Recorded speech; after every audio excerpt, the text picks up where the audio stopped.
ಓಂ ಯತೋ ಯತಃ ಸಮೀಯಸೆ ತತೋ ನೋ ಭಯಂ ಕುರು ಸನ್ನಃ ಕುರು ಪ್ರಜಾಭ್ಯೋ ಭಯಂ ನ ಪಶುಭ್ಯ. ನನ್ನ ಸಮಸ್ತ ಪ್ರೀತಿಯ ಬಂಧು ಭಗಿನಿಯರಿಗೆ ಡಾಕ್ಟರ್ ಸುಕುಮಾರ ಶಾಸ್ತ್ರಿ ಮಾಡುವ ವಂದನೆಗಳು.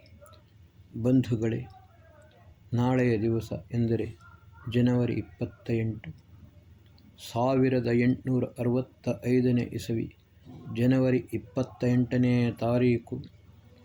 ಅಮರ ಸೇನಾನಿ, ಸ್ವತಂತ್ರತಾ ಸಂಗ್ರಾಮದ ಪ್ರಮುಖ ವ್ಯಕ್ತಿ, ಮಹರ್ಷಿ ದಯಾನಂದರ ಅನನ್ಯ ಭಕ್ತ, ಪ್ರಬಲ ಕ್ರಾಂತಿಕಾರಿ, ಪಂಜಾಬ ಕೇಸರಿ ಲಾಲಾ ಲಾಜಪತ್ ರಾಯರ ಜನ್ಮವಾಗಿತ್ತು. ಬಂಧುಗಳೇ, ಆರ್ಯ ಸಮಾಜವನ್ನು ತನ್ನ ತಾಯಿ ಎಂದು ಹೇಳುತ್ತಿದ್ದರು.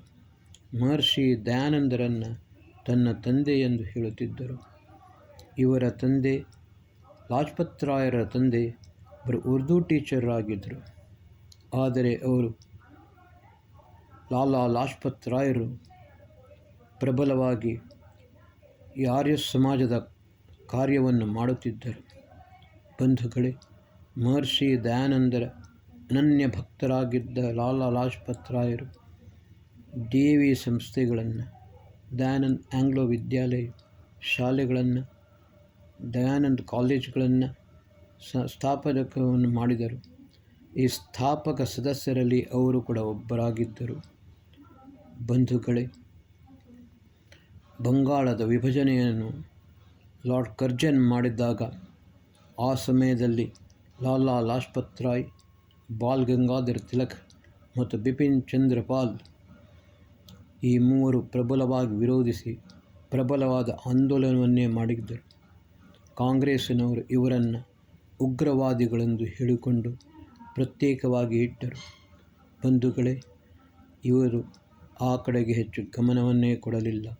ಅವರ ಒಂದೇ ಒಂದು ಉದ್ದೇಶ, ಲಕ್ಷ್ಯ ಒಂದೇ ಆಗಿತ್ತು: ಈ ಭಾರತವನ್ನು ಸ್ವಾತಂತ್ರ್ಯವನ್ನಾಗಿ ಮಾಡಬೇಕು.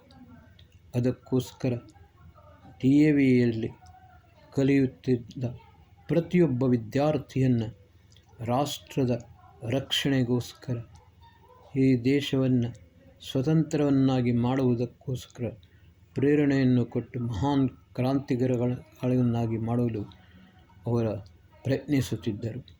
ಬಂಧುಗಳೇ, ನಾನು ಈ ಮೊದಲು ಹೇಳಿದ ಎಪಿಸೋಡ್ನಲ್ಲಿ ಒಂದು ಮಾತನ್ನು ಹೇಳಿದ್ದೆ: ಸ್ವತಂತ್ರತಾ ಸಂಗ್ರಾಮದಲ್ಲಿ ಎಷ್ಟು ಕ್ರಾಂತಿಕಾರಿಗಳಾಗಿದ್ದರೋ ಅದರಲ್ಲಿ 90% ಮಂದಿ ಆರ್ಯ ಸಮಾಜದವರೇ ಆಗಿದ್ದರು. ಇದಕ್ಕೆ ಮೂಲ ಕಾರಣ ಲಾಲಾ ಲಾಜಪತ್ ರಾಯರು, ಭಗತ್ ಸಿಂಗ್, ಚಂದ್ರಶೇಖರ್ ಆಜಾದ್, ರಾಮ್ ಪ್ರಸಾದ್ ಬಿಸ್ಮಿಲ್, ರಾಜ್ಗುರು, ಸುಖದೇವ್, ಇನ್ನು ಹಲವಾರು ಜನರು ವಿದ್ಯಾರ್ಥಿಗಳು ಕ್ರಾಂತಿಕಾರಿಗಳಾದರು. ರಾಷ್ಟ್ರಕ್ಕೋಸ್ಕರ ತಮ್ಮ ಪ್ರಾಣವನ್ನೇ ಅರ್ಪಿಸಿದರು. ಯಾವ ರೀತಿ ಇವರು ಆರ್ಯ ಸಮಾಜವನ್ನು ತನ್ನ ತಾಯಿ ಮತ್ತು ಮಹರ್ಷಿ ದಯಾನಂದರನ್ನು ತಂದೆ ಎಂದು ಹೇಳುತ್ತಿದ್ದರು, ಅದೇ ರೀತಿ ಕೂಡ ಇವರ ಶಿಷ್ಯರು ಕೂಡ ಅದೇ ಮಾತನ್ನು ಹೇಳುತ್ತಿದ್ದರು. ಪ್ರತಿಯೊಂದು ಹೊಡೆತ ಬಿದ್ದಾಗ ಒಂದೇ ಮಾತು ಹೇಳುತ್ತಿದ್ದರು: ಇದನ್ನು ಅಮರ್ ಗ್ರಂಥ, ಸತ್ಯಾರ್ಥ ಪ್ರಕಾಶ ನಮ್ಮ ಧರ್ಮ ಗ್ರಂಥ, ಆರ್ಯ ಸಮಾಜ ನಮ್ಮ ತಾಯಿ ಮಹರ್ಷಿ ದಯಾನಂದ ಸರಸ್ವತಿಯವರು, ನಮ್ಮ ತಂದೆ. ರಾಮ್ ಪ್ರಸಾದ್ ಬಿಸ್ಮಿಲರಿಗೆ ಒಂದು ದಾರಿ 100 ಚಾಟಿ ಏಟನ್ನು ಕೊಡಲಾಯಿತು. ಬಂಧುಗಳೇ, ಅವರು ಯಾವ ರೀತಿ ಲಾಲಾ ಲಾಜಪತ್ ರಾಯರು ಹೇಳಿದರು ಅದೇ ಮಾತನ್ನು ಹೇಳುತ್ತಿದ್ದರು: ನನ್ನ ತಂದೆ ಮಹರ್ಷಿ ದಯಾನಂದ ಸರಸ್ವತಿ, ತಾಯಿ ಆರ್ಯ ಸಮಾಜ, ನನ್ನ ಧರ್ಮ ಗ್ರಂಥ ಸತ್ಯಾರ್ಥ ಪ್ರಕಾಶ, ಭಾರತ್ ಮಾತಾ ಕಿ ಜೈ, ವಂದೇ ಮಾತರಂ. 100 ಚಾಟಿ ಏಟನ್ನು ಕೊಟ್ಟಾಗ ಪ್ರತಿಯೊಂದು ಚಾಟಿ ಏಟಿನ ಸಮಯದಲ್ಲಿಯೂ ರಾಮ್ ಪ್ರಸಾದ್ ಬಿಸ್ಮಿಲ್ಲರ ಮಾತು ಒಂದೇ ಆಗಿತ್ತು. ಬಂಧುಗಳೇ, ಈ ಆರ್ಯ ಸಮಾಜದ ಕ್ರಾಂತಿಕಾರಿ ಮಹರ್ಷಿ ದಯಾನಂದರ ಅನನ್ಯ ಭಕ್ತ, ರಾಷ್ಟ್ರವೀರ, ಸ್ವತಂತ್ರತಾ ಸೇನಾನಿ.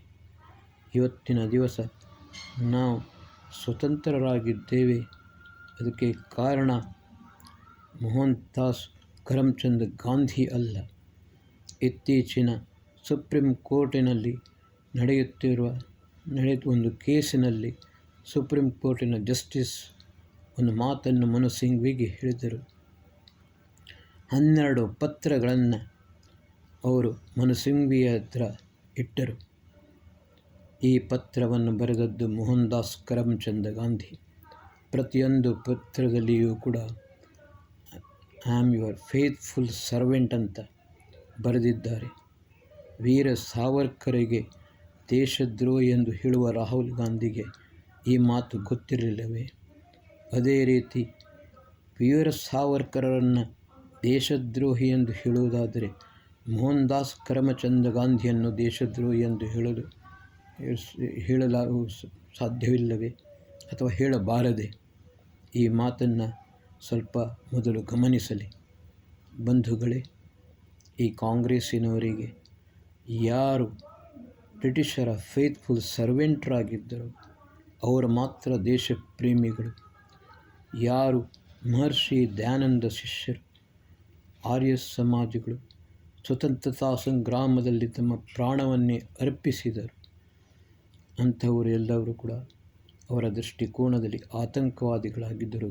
ಮೋಹನ್ ದಾಸ್ ಕರಮ್ಚಂದ್ ಗಾಂಧಿಯ ದೃಷ್ಟಿಕೋನದಲ್ಲಿ ಅವರೆಲ್ಲರೂ ಆತಂಕವಾದಿಗಳಾಗಿದ್ದರು. ಆದರೆ ಆರ್ಯ ಸಮಾಜದ ಮಹಾನ್ ಕ್ರಾಂತಿಕಾರಿ ಲಾಲಾ ಲಾಜ್ಪತ್ ರಾಯ್ DAV ಕಾಲೇಜಿನಲ್ಲಿ ಎಲ್ಲ ವಿದ್ಯಾರ್ಥಿಗಳನ್ನು ಸೇರಿಸಿ ಅವರಿಂದ ಪ್ರತಿಜ್ಞೆಯನ್ನು ಮಾಡಿಸುತ್ತಿದ್ದರು. ರಾಷ್ಟ್ರದ ರಕ್ಷಣೆಯನ್ನು ಮಾಡುವಂಥದ್ದು, ಆರ್ಯ ಸಮಾಜದ ಪ್ರಚಾರವನ್ನು ಮಾಡುವಂಥದ್ದು, ದೇಶಕ್ಕೋಸ್ಕರ ಪ್ರಾಣವನ್ನೇ ಅರ್ಪಿಸುವಂಥದ್ದು, ಬ್ರಿಟಿಷರನ್ನು ಭಾರತದಿಂದ ತೊಲಗಿಸಿ ಈ ದೇಶವನ್ನು ಸ್ವತಂತ್ರವನ್ನಾಗಿ ಮಾಡುವಂಥದ್ದು. ನಿಮ್ಮೆಲ್ಲರ ಲಕ್ಷ್ಯ ಒಂದೇ ಆಗಿರಬೇಕು. ಬಂಧುಗಳೇ, ಸೈಮನ್ಸ್ ಮಾಡಿದ ಒಂದು ಕಮಿಷನ್ ಇತ್ತು. ಅದರಲ್ಲಿ ಒಬ್ಬ ಭಾರತೀಯನಿರಲಿಲ್ಲ. ಇದನ್ನು ಪ್ರಬಲವಾಗಿ ವಿರೋಧಿಸಿದವರು ಲಾಲಾ ಲಾಜ್ಪತ್ ರಾಯರು. ಆವಾಗ ಸ್ಕಾಟ್ ಸ್ವತಃ ಬಂದು ಲಾಲಾ ಲಾಜ್ಪತ್ ರಾಯರ ತಲೆಗೆ ಬಲವಾದ ಏಟನ್ನು ಹೊಡೆದರು, ಲಾಠಿಯಿಂದ ಹೊಡೆದರು. ಅದರಿಂದಲೇ 17 ದಿನದ ಬಳಿಕ ಅವರ ಪ್ರಾಣ ಹೋಯಿತು.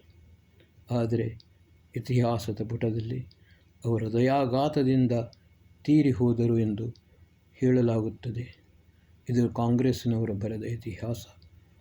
ವಾಸ್ತವಿಕ ಇತಿಹಾಸ ಏನೆಂದರೆ ಬ್ರಿಟಿಷರ ಹೊಡೆತದಿಂದಲೇ ಅವರು ಸಾವನ್ನಪ್ಪಿದರು. ಪ್ರತಿಯೊಬ್ಬ ಆರ್ಯ ಸಮಾಜಿ, ಪ್ರತಿಯೊಬ್ಬ ಭಾರತೀಯ, ಭಾರತದ ಪ್ರೇಮಿ ಪ್ರತಿಯೊಬ್ಬನೂ ಕೂಡ ಈ ಸ್ವತಂತ್ರತಾ ಸೇನಾನಿ ಮಹರ್ಷಿ ದಯಾನಂದರ ಅನನ್ಯ ಭಕ್ತ ಲಾಲಾ ಲಾಜ್ಪತ್ ರಾಯರಿಗೆ ಶ್ರದ್ಧಾಂಜಲಿಯನ್ನು ಅರ್ಪಿಸಬೇಕು. ಅದೇ ರೀತಿ ವಯಂ ರಾಷ್ಟ್ರೇ ಜಾಗ್ರಯಾಮ ಪುರೋಹಿತಾಃ ಈ ಸಂಕಲ್ಪವನ್ನು ಮಾಡಿಕೊಂಡು ದೇಶದ ಪ್ರತಿಯೊಂದು ಕಡೆಯಲ್ಲಿ ಆರ್ಯ ಸಮಾಜದ ಪ್ರಚಾರವನ್ನು ಮಾಡಬೇಕು. ಮತ್ತು ಪ್ರತಿಯೊಬ್ಬನಲ್ಲಿಯೂ ಕೂಡ ಸದಾಕಾಲ ದೇಶ ಪ್ರೇಮದ, ಹಿಂದೂ ಧರ್ಮದ, ಸತ್ಯ ಸನಾತನ ವೈದಿಕ ಧರ್ಮದ ಈ ಜ್ಯೋತಿ ಪ್ರತಿಯೊಬ್ಬನ ಹೃದಯದಲ್ಲಿ ಸದಾಕಾಲ ಬೆಳಗುತ್ತಲೇ ಇರಬೇಕು. ಇದಕ್ಕೆ ನಾವೆಲ್ಲರೂ ಪ್ರಯತ್ನಿಸಬೇಕು. ಅದೇ ಯಥಾರ್ಥ ರೂಪದಲ್ಲಿ ಲಾಲಾ ಲಾಜ್ಪತ್ ರಾಯರಿಗೆ ಮಾಡುವ ಶ್ರದ್ಧಾಂಜಲಿಯಾಗುತ್ತದೆ. ಓಂ ಶಾಂತಿ ಶಾಂತಿ ಶಾಂತಿ.